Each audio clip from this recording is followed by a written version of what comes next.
Is op gemak? Ja. Het is de bedoeling dat als straks de muziek stopt, dan gaan we onze gueststar naar voren halen. En ik zou heel graag hebben dat jullie straks, als jullie vragen hebben, steek gewoon even je hand omhoog. Die komt op bij jullie met de microfoon. Stel je even recht en stel je vraag, indien mogelijk, in het Engels. Lukt dat niet, geen probleem, dan help ik met plezier. Maar nu zou ik heel graag hebben dat het dak eraf gaat. You have seen her in True Blood, but she's left her fangs home today, so let's try to bring out the vampire. Once upon a time, I dreamt of having her here, and dreams do come true. Ladies and gentlemen, Kristin Bauer!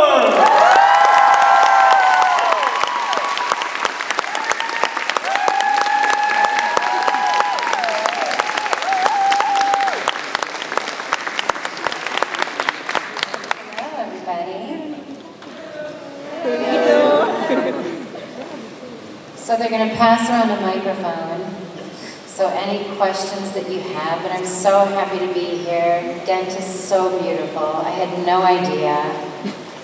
And I spent a couple days in Brussels, which I had no idea how beautiful that was. You know, in America, everything isn't so old. So it's so charming.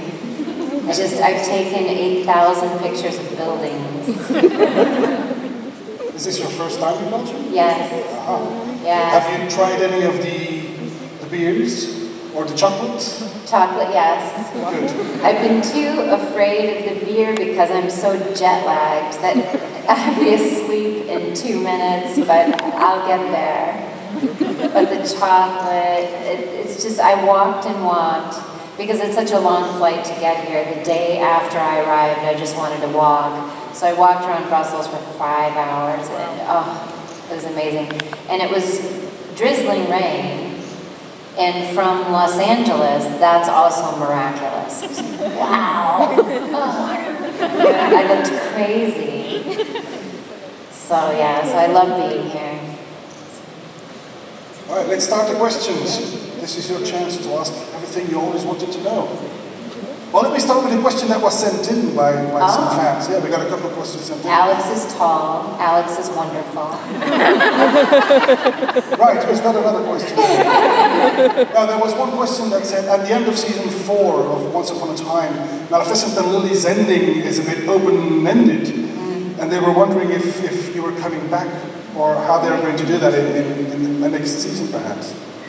Yeah, that, I think, happened because I was supposed to do one more episode, and then I booked another job before they scheduled me for the last episode, so I couldn't be there. And I was in Atlanta, and they shoot in Vancouver, and there was one day, we were one day off, and I was really sad that I couldn't go back and finish my storyline with my daughter, but they've asked me a few times what my schedule is, and so they're thinking about doing something with Maleficent. I saw on Twitter that my daughter is pregnant, or was, so I thought, oh, maybe that's what happened, because she had her baby 6 months ago. And so in a court of law, I have no idea what they're doing, I never do, but I'm pretty sure Maleficent will be back. That storyline was left open. That's good news. Yeah. I saw a raised hand over here. Hi, what was your favorite episode in True Blood and why? Yeah, you know, I often get that question and I should probably just come up with one. But the truth is that there were so many that were great for me.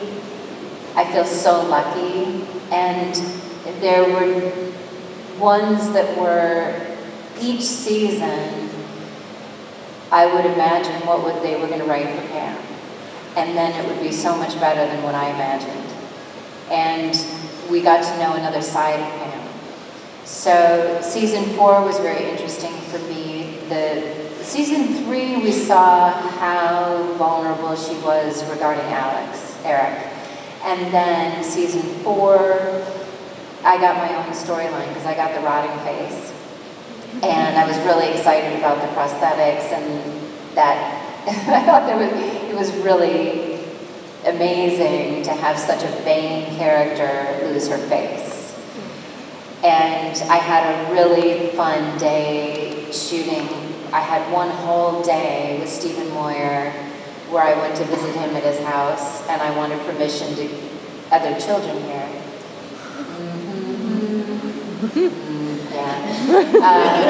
To kill that Wiccan C word, you know, and we had so much fun that day. And then season 7 was very special because it was our last year. And Alex and I just got to be together the whole year. And we had a ball. And I can't even think of it in terms of an episode. It's sort of all mushes together as a season or as a story arc. But we had lots of fun when we went undercover in the Republican rally. That sounded strange. It sounded very godlike, very powerful. You know, so that was really fun. So the long answer is, it was also great.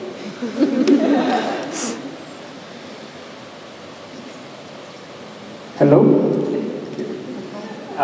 You said how much it was great to play Pam, but what has been the biggest challenge in playing such a complex character?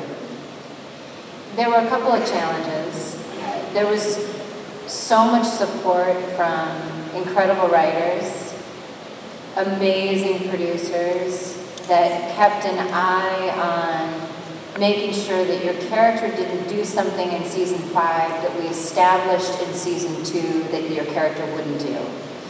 And of course the actors kept an eye on that as well. But we had the same producers and writers all 7 years. So it was for Pam, she stayed very true to herself. And then the costumes were amazing, the hair and makeup people were amazing, the sets were incredible, the other actors were incredible. So that was all a huge support. I think part of what was challenging was just physically, the hours were very long, and we would go back and forth from shooting really early in the morning to shooting all night. And some people's bodies just have more energy than others. You know, some dogs, they just have more energy than others. I always go to the pound, to the shelter, and adopt the dogs with low energy.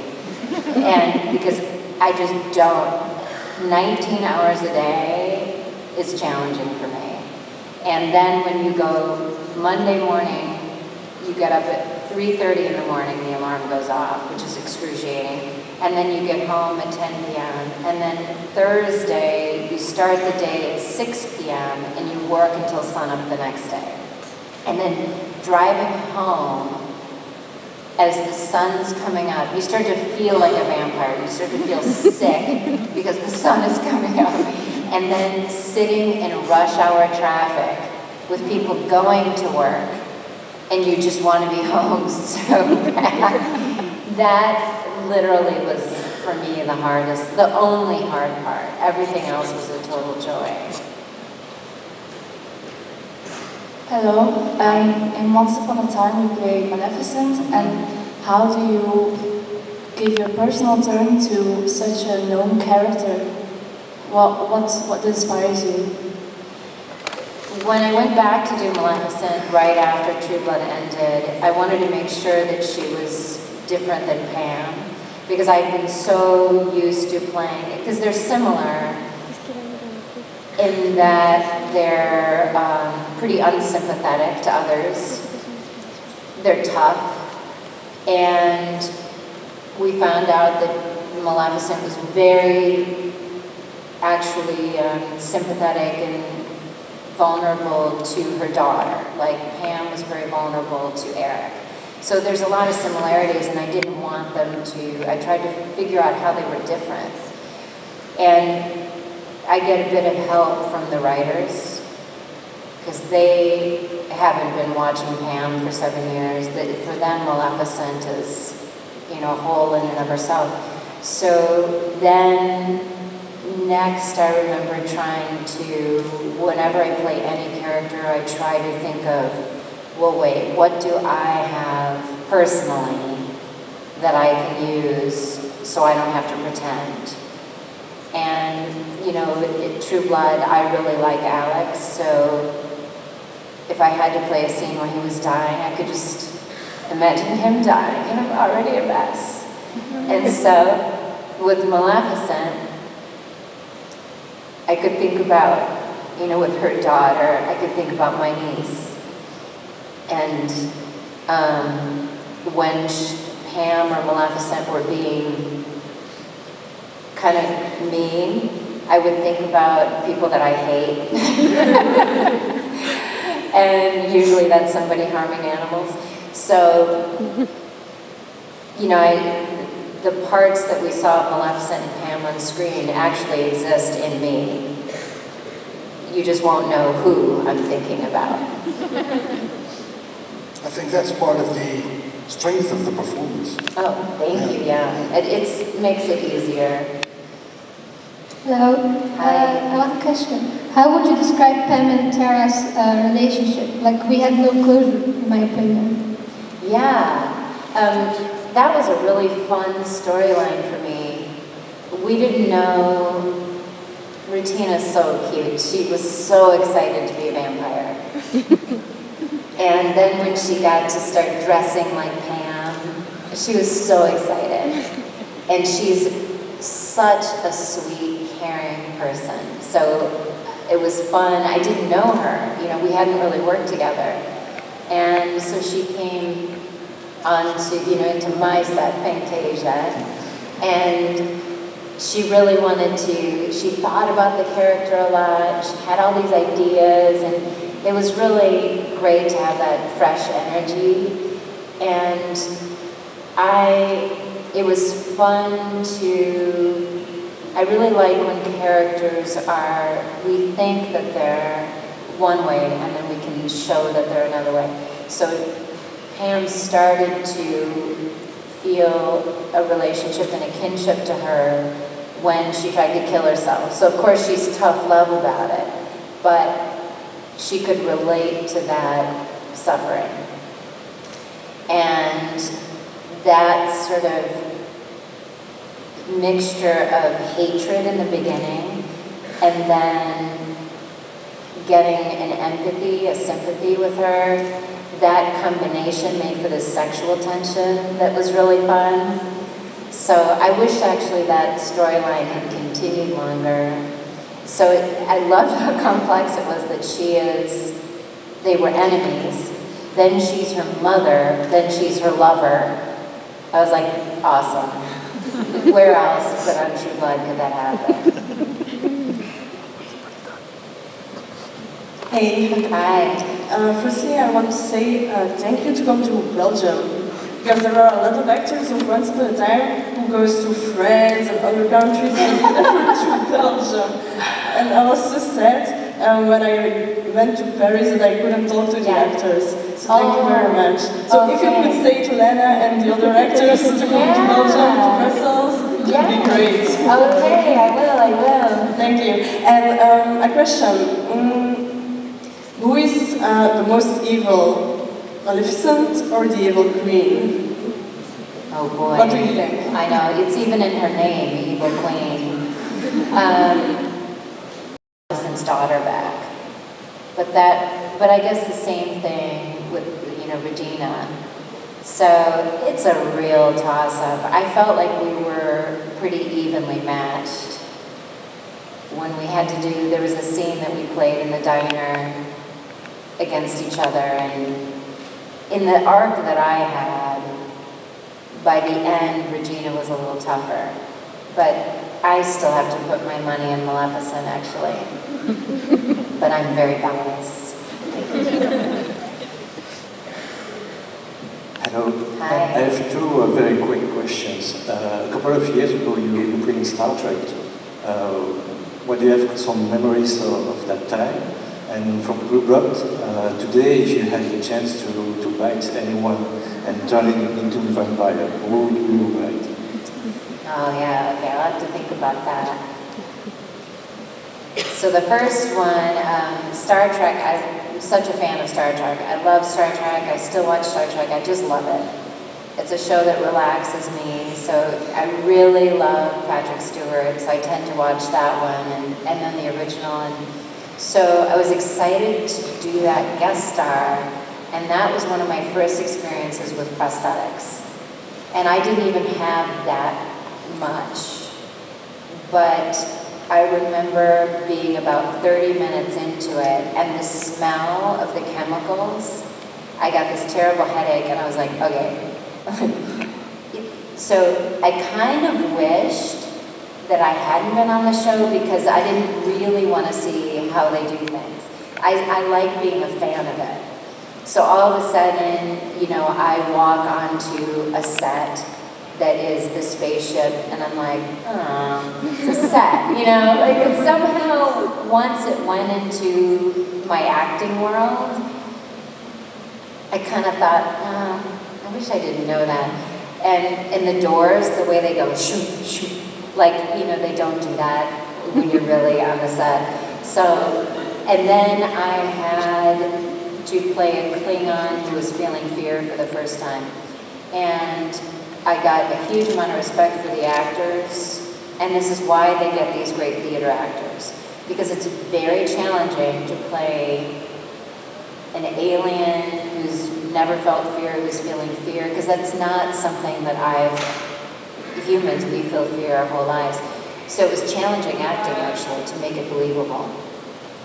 So that was a challenging guest star, and the makeup hours were too long. But I feel also like, well, it was cool because I was on Star Trek and I love Star Trek. If I had it to do again, though, knowing what I know, I probably would just keep it in my imagination. Who would I make a vampire?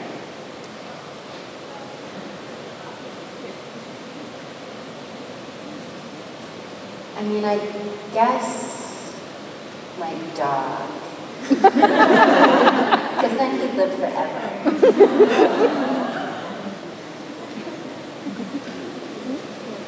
Hi. Hi. So, first of all, I'm super excited that you're here. Oh, thank you. I know you're from True Blood, and you have been playing Pam for 7 years, but how did it feel like saying goodbye to her as a character and in general the show and the other cast? Terrible. It was terrible. It's still terrible. It was hard. Everybody made fun of me because I cried the whole year. Because everything was the last. So it was the last first table read. You know, it was the last second table read. It was the last third table. I mean, it was just the joke on the set. Anytime anybody said anything like, oh, this is the last time we're going to need Sookie's car. I never even had a scene with Sookie's car in it, and they'd look at me, and I'd start So I don't know how I made it through that last day at all. Yeah, it was strange. You know, it was such a lovely bunch of people that I just wanted it to be, like, I wanted to be using a walker as Pam, you know. I could have done that for a long time. I would have made them shoot shorter hours at some point, but yeah, it was awful. Hello. Hello. Thank you that you're here. And who's your favorite character from Once Upon a Time, except Maleficent? Oh, she's on to me. I really had a strong connection to Lana when we first met because she was the first person I did a scene with, and she, you know, on True Blood we never used green screen. Everything, if we were shooting in a diner, we found a diner. If we were shooting in a castle, we found a castle. So you were always in the set, and it's very different. And the first scene we did, she was incredibly welcoming, which is a really wonderful thing, because when you go onto a new set, it's like going to a new school. It's very uncomfortable. And you don't know anyone, and you don't know who to sit with at lunch. It's all that stuff. And the regular, series regular cast, I feel like they should go, welcome to my home and help you. And she did that, which a lot of people don't do. And then she was also really helpful with the green screen. I kept trying to move around. I had this incredible outfit. I wanted to move around. I had this staff, and then they would say, you can't stand there because you're in a wall. And then I'd move over, and they'd say, you're in the fireplace. And she goes, there's tape on the floor that tells you. And then she said, someone needs to show her what this is gonna look like. And she took me over to where there's a setup where the guys, they call them the Zeus boys, but they put right there on the day, I could watch people in the set, and it would just look like a person in a green room, and then you look at the screen and you can see the castle. So it was neat.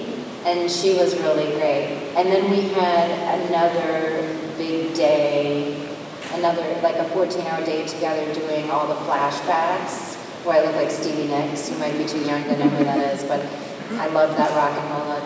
And, she's just all in. I mean, we were exhausted at the end of the day. So that's really fun. I did scenes also with the Charmings. And oh my God, they're so sweet. And Josh Dallas is one of the funniest people I've ever met. You, young lady, have got the final question. It's actually a very random question. I'm also a vegan, and I was wondering what's your favorite vegan recipe or food? Oh boy, there's so many nowadays that I love. My husband and I took these vegan cooking classes because he's South African. So he only ate meat, but he's the cook in the family. I don't cook, so he wanted to figure out how to cook for me. So, and I'm such a terrible, I don't cook. It's not going to happen. So I go to restaurants that I like, and miraculously this incredible tasting food shows up. My main staple is salads. I do a billion salads, and I love salads, and I can live on salad, and I don't miss food at all. But, I really, really, really love cheese. And in America, there's a new vegan cheese company called Miyoko. It'll probably take a while for it to get beyond California, but the cheese is actually better than real cheese. Even my husband thinks so. And that cheese and bread, I could live on that with salad. Like, I don't need anything else. And peanut butter. I'm good. And Belgian beer, sorry, yes. And dark chocolate. That is Kristin Bauer!